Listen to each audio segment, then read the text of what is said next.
Hi friends, welcome to Deepika reviews. ఈ video మీకు నచ్చినట్లయితే వీడియోని లైక్ చేసి షేర్ చేసి సబ్స్క్రైబ్ చేసుకోవడం మర్చిపోకండి.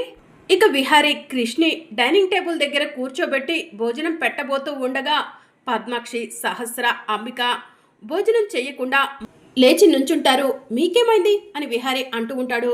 వాడు డైనింగ్ టేబుల్ మీద కూర్చొని భోజనం చేస్తే మేము కూర్చోము అని చెప్పి పద్మాక్షి చెప్తూ ఉంటుంది.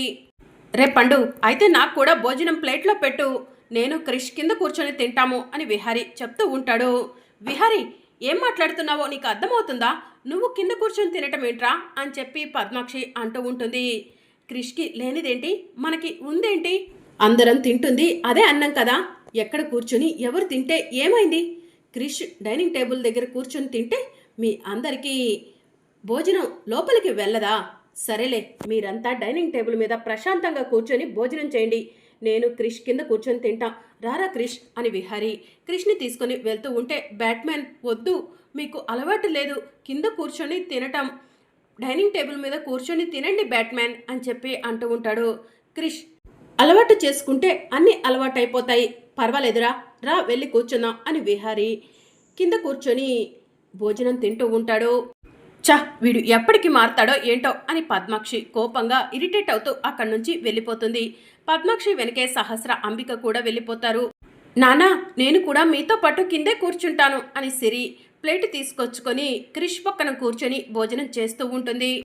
ఇక మరోవైపు అంబిక ఇరిటేట్ అవుతూ ఒక దగ్గర వెయిట్ చేస్తూ ఉంటుంది. సుభాష్ అంబిక దగ్గరకు వెళ్ళి, ఏంటి అంబిక, కలవాలన్నావు అని అడుగుతూ ఉంటాడు. సుభాష్, ఆ సిరి అనే అమ్మాయి చనిపోయింది కదా, ఆ కేసుని విహారీ వైపు తిప్పితే ఎలా ఉంటుంది అని అంబిక అడుగుతూ ఉంటుంది. రేపటి రోజున నిజం బయటపడితే విహారీ తప్పు చేయలేదని బయటికి వస్తే అప్పుడు ఏం చేద్దాం అంబిక అని సుభాష్ అంటూ ఉంటాడు. అందుకే ఈ కేసులో మనం ఇన్వాల్వ్ అవ్వకుండా ఆ వడ్డీ శకుంతల్ని ఇన్వాల్వ్ చేద్దాం. ఆ వడ్డీ శకుంతలే సిరిని విహారీ కారుతో యాక్సిడెంట్ చేసి చంపించాడు అని పోలీసులకు చెప్పేలా చేద్దాం అని చెప్పి అంబిక సుభాష్తో చెప్తూ ఉంటుంది. సరే అంబిక, ఆ విషయం గురించి ఆ వడ్డీ శకుంతలతో ఒకసారి మాట్లాడతాను, ఆవిడ రియాక్షన్ ఏంటో తెలుసుకుందాం అని చెప్పి సుభాష్ అంటాడు. సరే, తొందరగా ఆ పని పూర్తి చెయ్యి, నేను బయలుదేరుతున్నాను అని చెప్పి అంబిక అక్కడి నుంచి వెళ్ళిపోతుంది.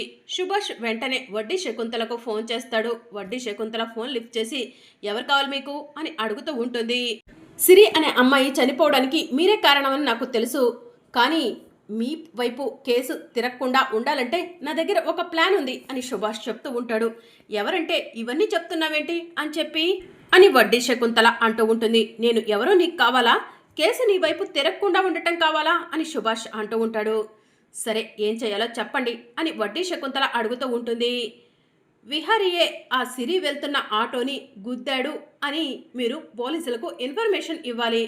విహారీ గుద్దటం వల్లే ఆ సిరి వెళ్తున్న ఆటో లోయలో పడి ఖాళీ బూడిదైపోయింది అని పోలీసులకు కంప్లైంట్ ఇవ్వాలి. అప్పుడు కేసు మీ వైపు తిరగకుండా విహారీ వైపు తిరుగుతుంది. విహారీని పోలీసులు అరెస్ట్ చేస్తారు. ఇక ఆ సిరి గురించి ఎంక్వైరీ చేసేవాళ్లే ఉండరు అని సుభాష్ చెప్తూ ఉంటాడు. సరే, మీరు చెప్పినట్టుగానే చేస్తాను అని చెప్పి వడ్డీ శకుంతల ఫోన్ కట్ చేస్తుంది. ఇక వడ్డీ శకుంతల పోలీస్ ఆఫీసర్కి ఫోన్ చేసి, మీకెంత డబ్బు కావాలన్నా ఇస్తాను, నేను చెప్పిన పని చెప్పినట్టు చేస్తారా అని అడుగుతూ ఉంటుంది. చెప్పక్క, నువ్వు అడిగిన తర్వాత మేము కాదంటామా, నీ పలుకుబడేంటో మాకు తెలుసు కదా అని పోలీసు వాళ్ళు అంటూ ఉంటారు. ఇక వడ్డీ శకుంతల విహారీని అరెస్ట్ చేయమని పోలీసులకు చెప్తూ ఉంటుంది. అలా చేయటం వల్ల మాకు ప్రాబ్లం అవుతుందక్క అని పోలీసులు అంటారు. మీకు ఎలాంటి ప్రాబ్లం రాకుండా నేను చూసుకుంటాను, మీకెంత డబ్బు కావాలన్నా ఇస్తాను. ఆ సిరి వెళ్తున్న ఆటోని గుద్దింది విహారీయే, అందుకు నా దగ్గర సాక్ష్యం కూడా ఉంది, సాక్ష్యం మీకు పంపిస్తాను, వెంటనే ఆ విహారీని అరెస్ట్ చేయండి అని వడ్డీ శకుంతల చెప్పడంతో, సరే అక్క, ముందు ఆ సాక్ష్యం పంపించు, ఆ తర్వాత విహారీని అరెస్ట్ చేయాలో వద్దో నేను చెప్తాను అని చెప్పి పోలీస్ చెప్తూ ఉంటాడు. ఇక మరోవైపు క్రిష్ ఒంటరిగా కూర్చొని ఉంటాడు. అమ్మా, ఏమైపోయావమ్మా, నన్ను వదిలి వెళ్ళిపోనని చెప్పావు కదమ్మా, నన్ను వదిలి ఎలా వెళ్ళిపోయావమ్మా, నన్ను ఎవరు చూస్తారనుకున్నావమ్మా, నేను ఒంటరి వాడిని అయిపోయానమ్మా, నాకు నీ తోడు కావాలమ్మా, ప్లీజ్ అమ్మా వచ్చేయమ్మా అని క్రిష్ ఏడుస్తూ ఉంటాడు. క్రిష్, ఏడవకు, ఏంజెల్ అంటే ఇక తిరిగి రాదు అని సిరి క్రిష్కి ధైర్యం చెప్తూ ఉంటుంది. మా అమ్మ చచ్చిపోయిందని పోలీసులు చెప్తున్నారు, కానీ మా అమ్మ బ్రతికే ఉంటుందని నా నమ్మకం సిరి. మా అమ్మ నాతో ఎప్పుడూ చెప్తూ ఉండేది నన్ను వదిలి వెళ్ళనని. అలాంటి మా అమ్మ నన్ను వదిలి ఎలా వెళ్ళిపోతుంది అని చెప్పి క్రిష్ అంటూ ఉంటాడు. క్రిష్, ఏంజెల్ ఆంటీ చచ్చిపోకపోతే ఈ పాటికే నీ దగ్గరికి వచ్చుండేది కదా అని చెప్పి సిరి అంటూ ఉంటుంది. అమ్మ ఏ పరిస్థితిలో ఉందో మామూలుగా ఉండుంటే ఖచ్చితంగా వచ్చేది సిరి అని క్రిష్ చెప్తూ ఉంటాడు. ఇక అదే టైంలో లక్ష్మికి ట్రీట్మెంట్ చేస్తూ హాస్పిటల్ బెడ్పై స్పృహలో లేకుండా ఉన్నట్టు మనకి కనిపిస్తూ ఉంటుంది.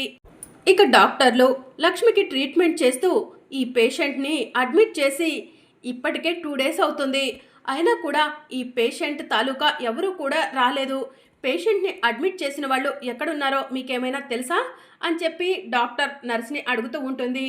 వాళ్ళు మొబైల్ నెంబర్ ఇచ్చేసి వెళ్ళిపోయారు డాక్టర్ అని నర్స్ చెప్తూ ఉంటుంది. ఒకసారి ఆ నెంబర్కు ఫోన్ చేయి అని డాక్టర్ అంటూ ఉంటుంది. ఇక డాక్టర్ లక్ష్మిని అడ్మిట్ చేసిన వాళ్ళకు ఫోన్ చేస్తుంది. హలో, ఎవరు అని అడుగుతూ ఉంటే మేము కిమ్స్ హాస్పిటల్ నుంచి మీరు అడ్మిట్ చేసిన అమ్మాయికి ట్రీట్మెంట్ చేస్తున్న డాక్టర్ని అని చెప్పి చెప్తూ ఉంటుంది. చెప్పండి డాక్టరమ్మ, ఆ అమ్మాయి స్పృహలోకి వచ్చిందా అని లక్ష్మిని అడ్మిట్ చేసిన వాళ్ళు అడుగుతూ ఉంటారు. ఆ అమ్మాయి స్పృహలోకి రాలేదు, మీరు ఆ అమ్మాయికి ఏమవుతారు అని డాక్టర్ అడుగుతూ ఉంటుంది. ఆ అమ్మాయి ఎవరో మాకు తెలీదమ్మా, ఆ అమ్మాయిని చూడటం మొదటిసారి. ఆ అమ్మాయి యాక్సిడెంట్ అయ్యి స్పృహలో లేకుండా పోయింది. అనుకోకుండా అటుగా వెళ్తున్నాం మేము, ఆ అమ్మాయిని చూసాము. ఆ అమ్మాయి తరపు ఎవరైనా ఉన్నారేమోనని చుట్టుపక్కల వాళ్ళందరినీ కూడా అడిగాము. ఎవరు ఆ అమ్మాయి తెలియలేదు అని చెప్పేసరికి మానవత్వంతో ఆలోచించి ఆ అమ్మాయిని హాస్పిటల్లో అడ్మిట్ చేశామమ్మా. ఆ అమ్మాయి ఎవరో మాకు తెలీదు, స్పృహలోకి వస్తే ఆ అమ్మాయినే అడిగి తెలుసుకోండి, ఉంటాము అని లక్ష్మిని అడ్మిట్ చేసిన వాళ్ళు చెప్తూ ఉంటారు. ఈ అమ్మాయి తరపు ఎవరు ఉన్నారో ఏమీ తెలియట్లేదు, ఈ అమ్మాయికి సంబంధించి ఎవరైనా ఉన్నారా లేదా అన్నది ఎలా తెలుసుకోవాలి అని చెప్పి డాక్టర్ ఆలోచిస్తూ ఉంటుంది. డాక్టర్, ఏం ఆలోచిస్తున్నారు? ఈ అమ్మాయికి సంబంధించి ఏదైనా డీటెయిల్స్ తెలిసాయా అని నర్స్ అడుగుతూ ఉంటుంది. ఈ అమ్మాయి ఒక యాక్సిడెంట్లో స్పృహ కోల్పోయిందంట. ఈ అమ్మాయి ఎవరో అడ్మిట్ చేసిన వాళ్ళకు కూడా తెలియదంట. ఈ అమ్మాయి గురించి మనకు డీటెయిల్స్ ఎలా తెలుస్తాయి అని డాక్టర్ అంటూ ఉంటుంది. డాక్టర్, పేపర్ ప్రకటన ఇస్తే ఈ అమ్మాయికి సంబంధించి ఏమైనా డీటెయిల్స్ తెలుస్తాయేమో అని చెప్పి నర్స్ చెప్తూ ఉంటుంది. నేను కూడా అదే అనుకుంటున్నాను. పేపర్ ప్రకటన అలాగే న్యూస్ ఛానల్స్లో కూడా ఈ అమ్మాయి ఫోటోని వేసి ఈ అమ్మాయి తరపు బంధువులు ఎవరైనా ఉంటే వెంటనే ఈ నెంబర్కి కాంటాక్ట్ అవ్వమని డీటెయిల్స్ ఇద్దాం పద అని డాక్టర్ రిసెప్షన్ దగ్గరకు వెళ్ళి లక్ష్మి ఫోటోను చూయించి ఈ అమ్మాయి తరపు ఎవరైనా ఉంటే వెంటనే నన్ను కాంటాక్ట్ అవ్వమని బ్రేకింగ్ న్యూస్లో ఇవ్వండి.